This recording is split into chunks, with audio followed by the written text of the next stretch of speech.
Expert care from people who care. Hey, today we are at the Outreach Teen and Family Services office, and today we are going to be discussing what it is to rebuild your life.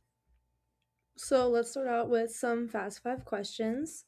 Starting completely over or rebuilding what's currently broken? I think it sounds very whimsical to start completely over, but I don't think that is usually ideal, so I'd probably say rebuilding. I'm going to agree with that too, definitely. Cutting people off or setting firm boundaries and keeping them?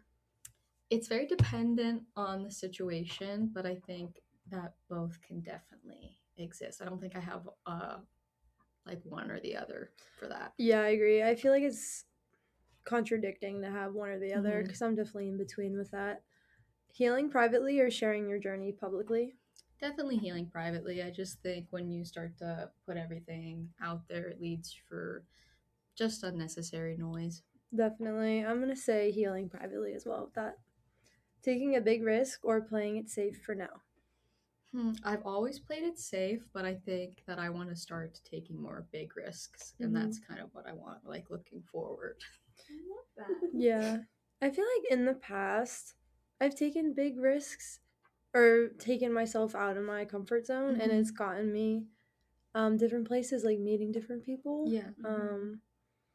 Not that this podcast was like a risk, but I would have never like applied to it if I didn't see it through like Point Park. So in a sense it's not a risk, but it was definitely like putting myself out there in a different way.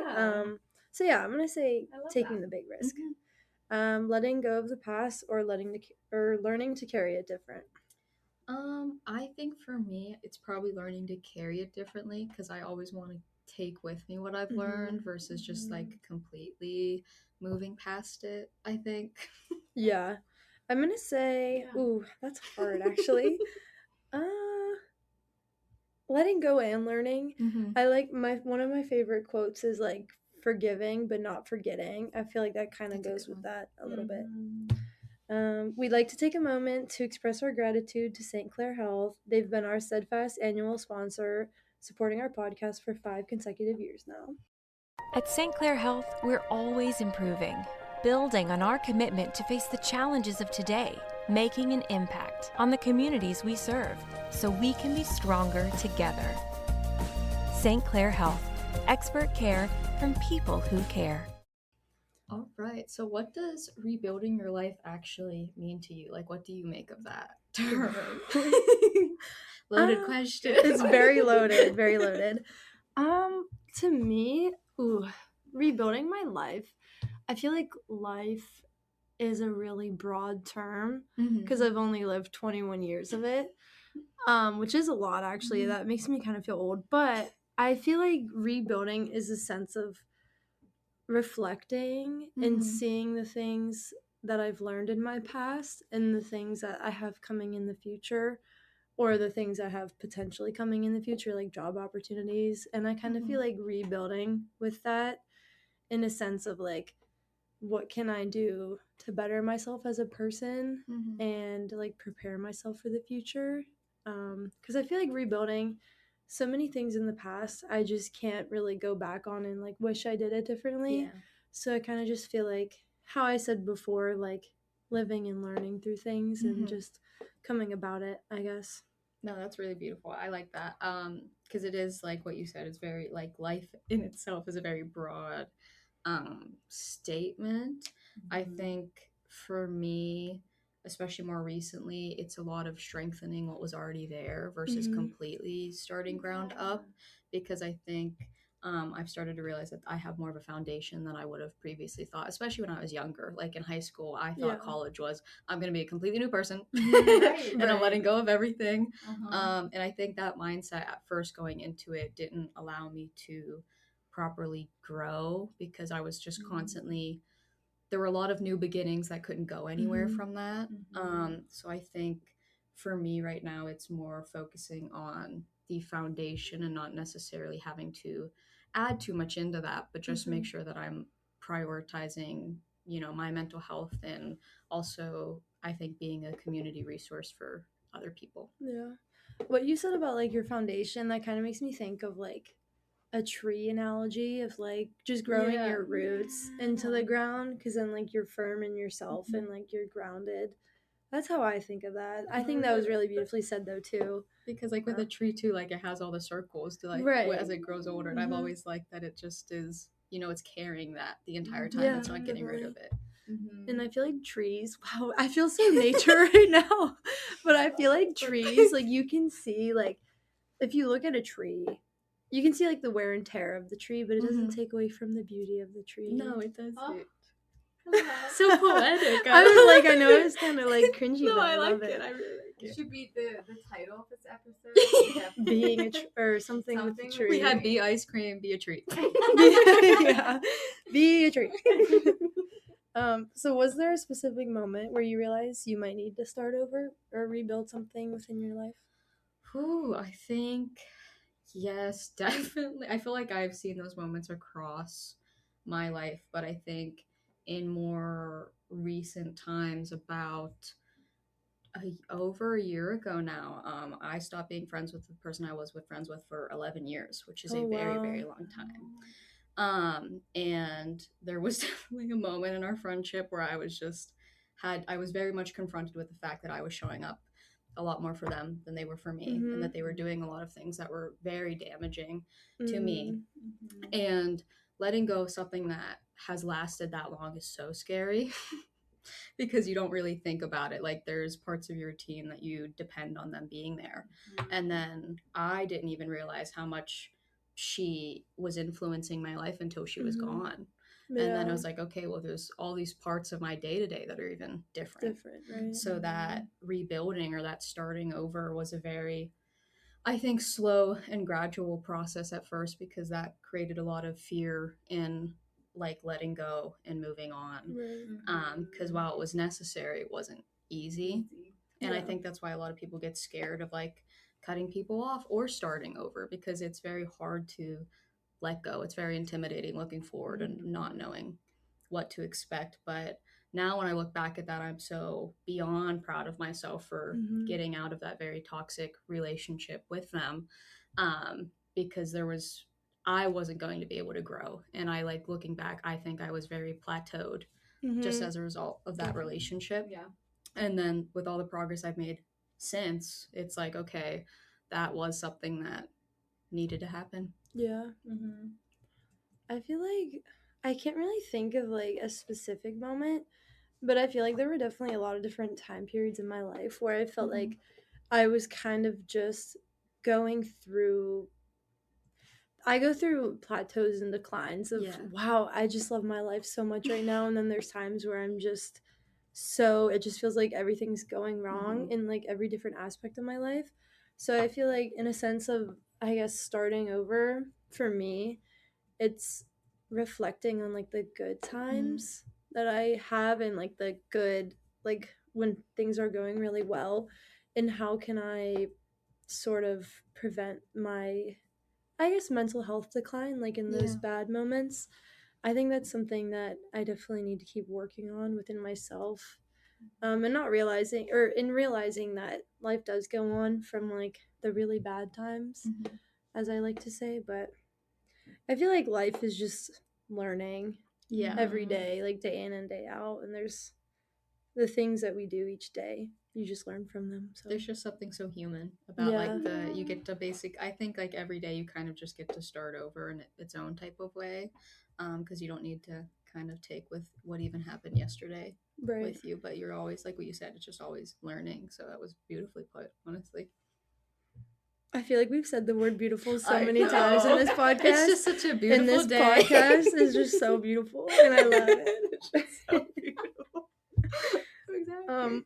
So what's the hardest part of letting go of your old life? Old life. Ooh. Quote, quote. Quote, quote, old life. I think there's a idea with letting go that you can't take anything with you, that, or like none of it was good. Because I think sometimes for us, in order to move on, we try to associate a lot of bad things with it, because then it's easier for our brains to be like, okay, this is why that's in the past and this is why I am here. But I've realized by taking that mindset, it would cause a lot more, at least for me, it caused a lot more harm than it did any good, because you have to be able to always come back to yourself. And I like that I've been a lot of different people throughout my life, but there's still this idea of you always have you. Right. So at the end of the day, it's like, what are you really losing? Because your old life is still your life. Like, it'll always be yours. For sure. So I think just kind of reframing that is what's helped me. I feel like for me, this is one of my favorite topic of discussions with one of my best friends. Ooh. So we met at we played club volleyball together. Okay. We met when we were 16, and we talk about it all the time. We played together when we were 16 and 17 in the same club, and we were just that was just such a good time of our life that it just felt like that time of life was never going to end, and that we were going to see each other like X amount of days a week, like we were, and like the memories and just like the amount of fun that we had in that time was just so, looking back on it, it's so nostalgic. And we always just wish that, like, me and her, every time we see each other, we talk about it, and we're like, it's so hard to let go of the fact that we're never going to experience that again, but we can't alter our perception of the time because it was a lot of fun. But then, of course, there's that disheartening, like, did I take it for granted? Like, I wish I could go back. So I feel like for me, the hardest part of letting go is the fact of knowing that those exact moments won't be recreated, or those memories, but like I'll always carry those memories with me, but I can look forward to memories in the same sense going forward, and like just re-experiencing different things, like kind of correlated, I guess, to the memories. Like me and her, we haven't seen each other in a while, but we always are up to something or having fun doing something. But it's just the letting go of knowing that you're never going to be at that point in your life again. Yeah, but no, that's a really very real feeling. And I think a lot of people struggle with that. And I think nostalgia is just the hardest It is thing in so the world. hard. There's, again, I know I did it last time, but Taylor Swift. Oh yeah, bring she her does. in. Bring her in. She does Reel have a her lyric in. where she's like, nostalgia is a mind trick, because if I was there, I'd hate it, which is the opposite of what you were talking about. But there's truth to both, because that nostalgia, you can kind of get sucked into it because it was so good. And that is a good thing, I think, to be able to dwell on those times. But then the inverse of that, obviously, is when we're looking back, we tend to sometimes glamorize it a little bit more. But when we were living it, it was like, no, that was the worst point of my life. Yeah. But I think, kind of going off of that, then, what's something that you had to unlearn in order to move Oh gosh, move forward? That is a really good question. Thanks, guys. I worked really hard. Yeah, shout out Faith. She did the whole outline for me because I couldn't find it. That's okay. Oh gosh, can you re-ask me the question? I'm like trying to process something I had to unlearn. I had to unlearn a lot of things, but I feel like one thing that's really stuck out to me since I really got to college was friendships and maintaining friendships. I kind of had to not unlearning friending them, but the relationships that I had prior that I wanted to keep really strong throughout my life, I kind of had to like unlearn / unwant that whenever it wasn't reciprocated, because it was only really just draining the life out of me, trying to like keep up with those people that weren't keeping up with me. So that, I would say, is something I've had to unlearn, or just like unattach myself from the idea that people aren't always going to be like this like finger crossed person in your life the whole time, throughout your whole entire life, because they're meeting new friends, meeting new people, I'm meeting new people, which there's nothing wrong with that, but I think just knowing they're there and that nothing was wrong, but just not being as close as I would want, I guess. Yeah, no, that's a really good perspective. I think for me, in a similar vein to that, I think growing up, would always just stretch myself very thin for other people. Like, I'm a big people pleaser. Yeah. And that never did me any good. Like, I was always opening myself up to a different world of hurt, because it's very Yeah, painful to not definitely. have things like reciprocated in that way. And I think I was always expecting other people to care about me in the way that I cared about them. And sometimes that's a very not realistic expectation to have on other people, especially because I think growing up, I thought that that would look a very, very specific way. And when it didn't fall into that, I was like, well, they probably don't care. Or there's like, and like that type of toxic thinking. Yeah. And that not only was damaging to me, but it was also like, that's a lot to put on someone else. So I think I've had to unlearn just kind of the way that I view myself in relationships and in what people are actually able to give, but then also having to accept the fact that if someone's not showing up in the way that I need them to, I do need to just let that go, because Yeah. there is no good in keeping that. But before, I really clung to those Right. relationships. Do you feel that there's some sort of truth about healing or starting over that's not really talked about enough when it comes to situations like that? Yeah, I think there's a lot to healing that people like to think of as a very quick process, but I think healing can last forever because it's not linear. And I think sometimes there's a lot of stipulations put on how long you're allowed to dwell on something. Yeah. And I think part of the process of starting over or healing is being able to dwell. That's actually something my one professor really focuses on, because she thinks for, psychology and helping people, we need to be able to sit with our own emotions, and there's no wrong in doing that, but it's kind of a little bit ostracized by doing that. It's viewed as a very maybe not healthy coping mechanism, but I think that it is. So I think, especially with social media, healing can look like going to Pilates every day and juice cleanses. And I don't view healing as that. I think it's a lot more internal. No, I definitely agree. I feel when I think about healing, I saw a video one time of someone had just empty, or it was a glass of water, but it had a bunch of like dirt and debris, and it was just this like really cloudy water. And then they turned the faucet on, and the faucet was supposed to, like, obviously there was water pouring out of the faucet, and like over time in the video, the fresh water was clearing out the dirty water, and the dirty water started overflowing the glass, and then by the end of the video, the glass was clear water. So that's kind of how I think of healing. That was a And really great analogy. I just had to interrupt real quick. I was like, that was incredible. No, thank you. I don't know if like the vision was like, if I Yeah. explained it well enough, but when I think about healing, I don't think it has a time period, like you said, either, like in the slightest.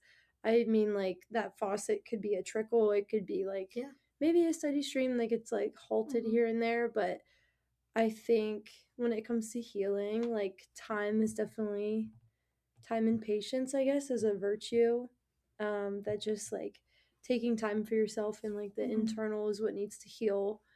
But when I just think of healing, I always remind myself of like the water in the glass analogy, because I feel like that puts it into a much better perspective. Because like you said, with social media, like healing looks like all these different things, when in reality it's probably just none of those things. Like you can't force yourself to just be physically active and think that's gonna like whoosh, like everything's okay. Like it definitely comes from an internal place, and those things can be externalized for sure, but I think it's definitely internal, like you said, like the core of yourself. So do you think, like, with that, have you ever, or do you think even like you personally or like other people romanticize starting over? I think it's definitely romanticized, has a sense of like, say if you're going through like any sort of like friendship breakup, relational breakup, that like, oh yay, like we broke up, now I get to like change this and this and this about myself, and I'm just gonna heal, and I'm just gonna be fine, and they're gonna wish that they could heal as fast as me. Like that's how those things like appear in the bubble to me on social media when people are going through those things. But I don't know. I feel like people romanticize it to an extent, but if it's meant, like, if we're gonna romanticize it, I think it needs to be in a more realistic Mm-hmm. um film rather than like something that's unrealistic in a Yeah, sense. I like what you just said there, like that. I think we like that you can romanticize it, but it does need to still be grounded in what is Mm-hmm. reality. Because I think sometimes it is helpful for people to romanticize their life to a certain extent. Because Yeah. then when it gets to, I think, especially how social media portrays things, and that's just not real. Right. And then there's no living up to that um, expectation of it. And I think it's it's just a very popular trope in like any sort of media, like movies or shows, like girl leaves boyfriend and moves to big city and then life is perfect. Yeah. And that's just not what happens. But I think sometimes we can take those like references and like, that's what's easily at our disposal. So I think Yeah. we can think that starting over is always a good positive experience, but I think more often than not, it's a very grueling and painful experience, because the only way to, I think, exist and to properly heal from things is to go through that pain. Mm-hmm. But that's not how we like to think of starting over, because it's like, okay, clean slate. Everything Right. that's Yeah. happened is just over. And that's not the case, because if you go off of that, you can go on to continue to harm yourself or to harm others, because when you're not aware of it, I mean, how are you able to really learn from it, Mm-hmm. Yeah, So I think definitely. that's how I kind of view that one. Yeah. Let's take a moment to acknowledge St. Clair Health. We're deeply grateful for their generous sponsorship of the 5 seasons of Teen Tap In. At St. Clair Health, we're always improving, building on our commitment to face the challenges of today, making an impact on the communities we serve so we can be stronger together. By creating reliable resources that recognize all of our neighbors, with access to the highest quality healthcare, advanced care close to home, and a shared humanity that delivers on our joint vision to create a healthier community for all. St. Clair Health, expert care from people who care. So, speaking of, how do you feel is some great motivators for you whenever you're rebuilding and things feel slow or discouraging? I think just being more intuitive. I think intuitive to what my body needs or intuitive to my mind, because I think also with rebuilding, you need to be constantly aware of how you're feeling about it. Mm-hmm. So I think when it starts to feel very slow, you need to like count your little wins, because I've definitely been in those periods where it feels so stagnant, and then you're like, well, I'm not really doing anything or nothing's changing. But Yeah. then like more over time, or when you look back, you're like, oh no, I was making these small actions every day that led to this final result or to where I am now. So I think just like taking stake honestly of like what you have right now and the things that are benefiting you, or the little wins, even like if it's something coming out of period depression, for a lot of people, those Mm-hmm. wins can look like brushing your teeth. And that's a Definitely. huge win for a lot of people. And I think that those things need to be celebrated. And that's what, encourages us over Yeah, time. definitely. I love what you said about the little wins. I feel like an intuition and like intuitive, like being intuitive with like your mind and your body, I feel like is such a big thing that a lot of people try to just dismiss, and they try and point it to a different finger of like maybe something else or this is wrong with me. Um Honestly, to stay motivated for me, I kind of just feel like having a conversation with someone, not that's they have to have the same like viewpoint as me or agree with me entirely, but I have 3 older sisters, and sometimes I just need, a lack of a better word, like their 2 cents of things. Just like with anything that's going on in my life, really, because I know they'll always be on my side, but if I need to hear like that hard truth, like they're gonna tell it to me, but obviously they're still gonna be there for me. So I feel like that always just gives me that little bit more of motivation of like I have people around me and I have like a foundation and a system that I can lean on whenever I feel that slowness or the discouragement from that rebuilding. Yeah. Would you say that like that's part of maybe a habit or routine that you use to feel more like in control or just better about, how life is right now? Yeah, definitely. My sisters, like, before I really had friends, I always knew that they were my friends also, not just my sisters, of course.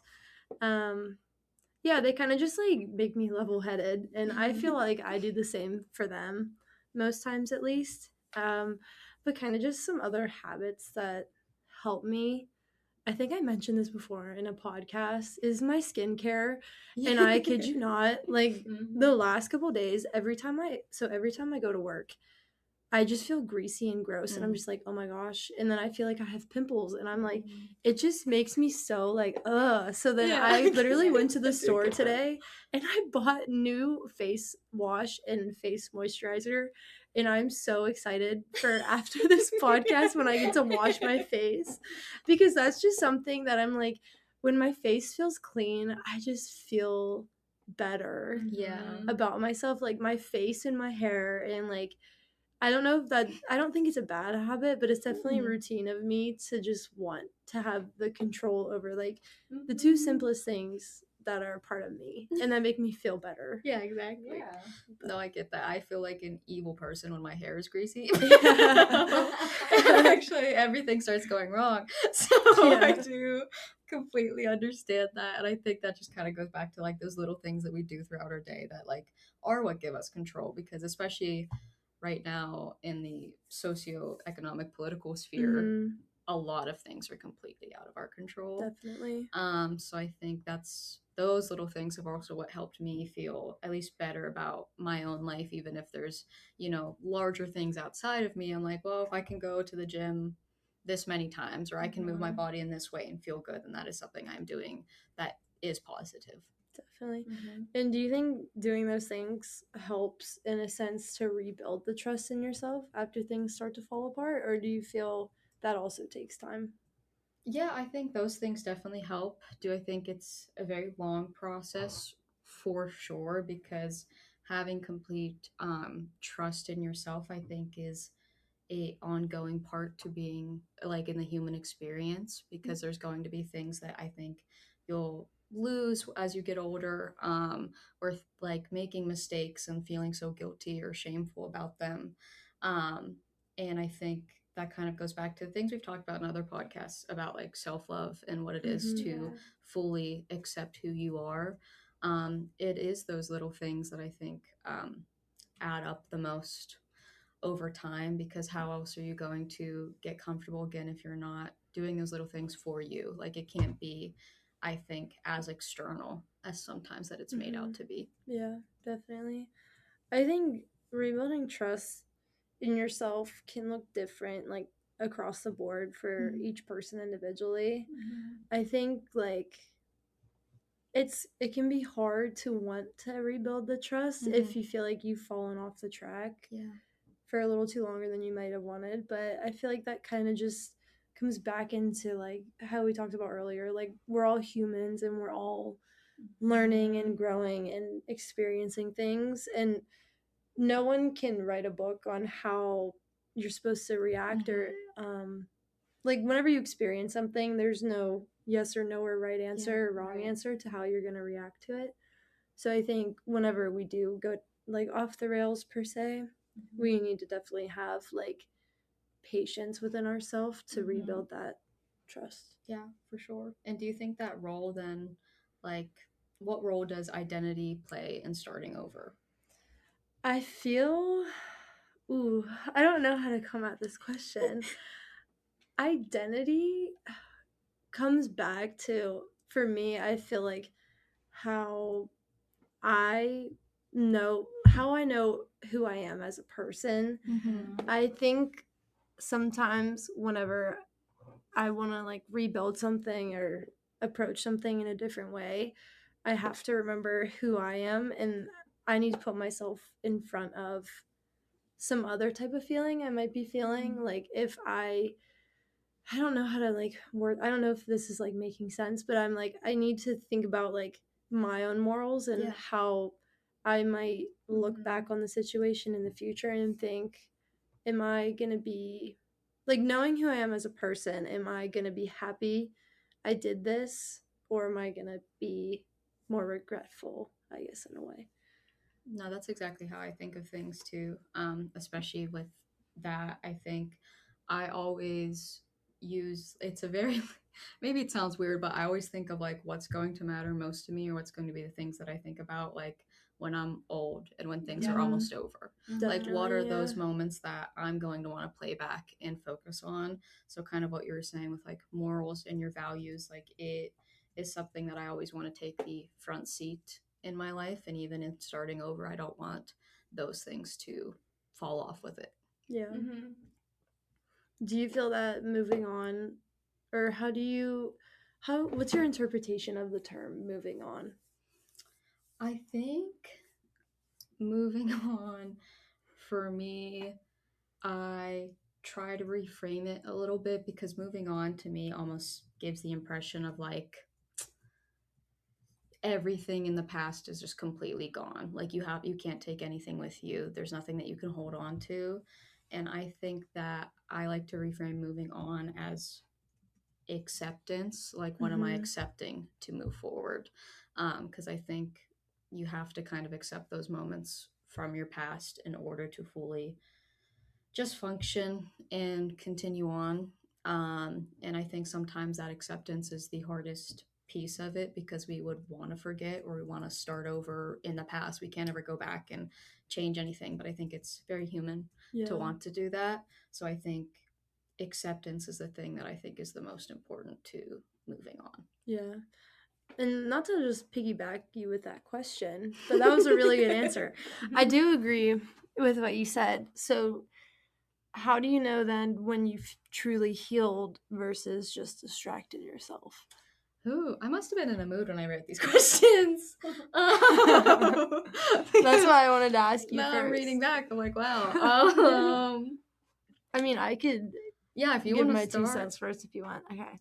I feel like truly healing can be many different things, but when you look back, oh my gosh, this might sound kind of brutal.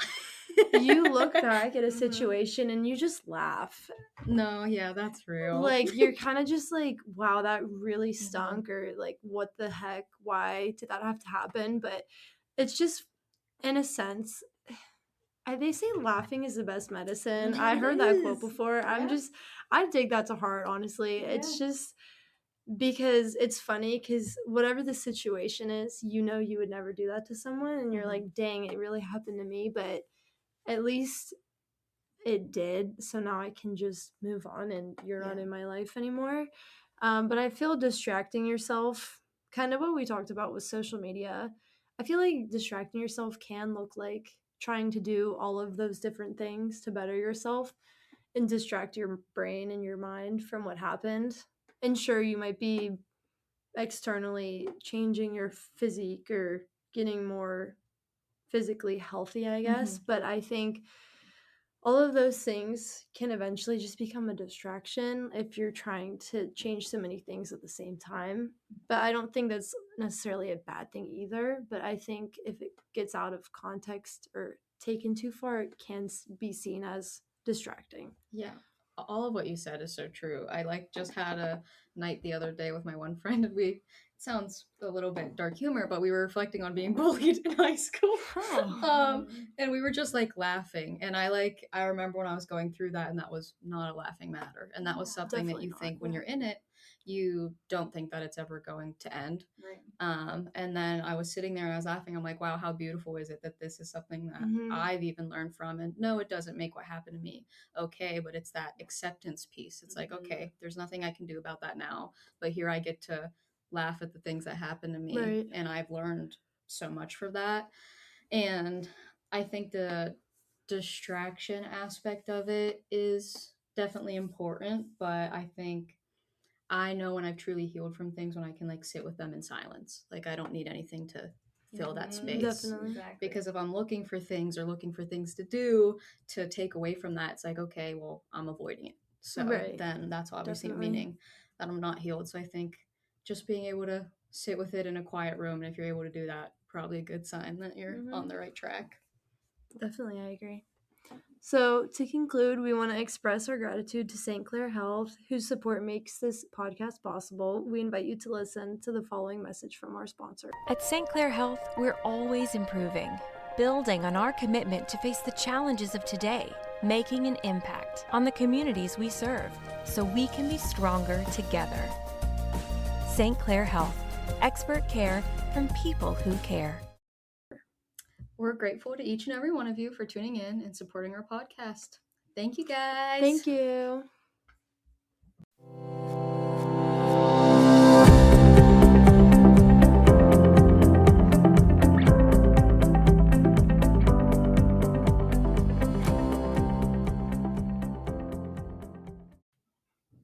The views and opinions expressed in the Teens Tap In podcast represent the opinions of the hosts and their guests. The views and opinions expressed by Outreach Teen and Family Services employees, donors, and volunteers are their own and do not necessarily reflect the view of Outreach Teen and Family Services or the show's sponsors. The content here should not be taken as counseling advice. The content here is for informational purposes only, and because each person is unique, please consult your mental health provider or physician for any mental health counseling or other medical questions. The podcast should not be used in any legal capacity whatsoever, including, but not limited to, establishing a standard of care in a legal sense, or as a basis for expert witness testimony. No guarantee is given regarding the accuracy of any statements or opinions made on the podcast. If you find any error in any of the content of the podcast, please contact us at podcasts@outreachteen.org. Outreach Teen and Family Services, its sponsors, donors, and partners expressly disclaim any and all liability or responsibility for any direct, indirect, incidental, special, consequential, or other damages whatsoever arising out of any individual's use of, reference to, reliance on, or inability to use this podcast or the information presented in this podcast. Please go to www.outreachteen.org to see the complete notice and disclaimer for the podcast episodes.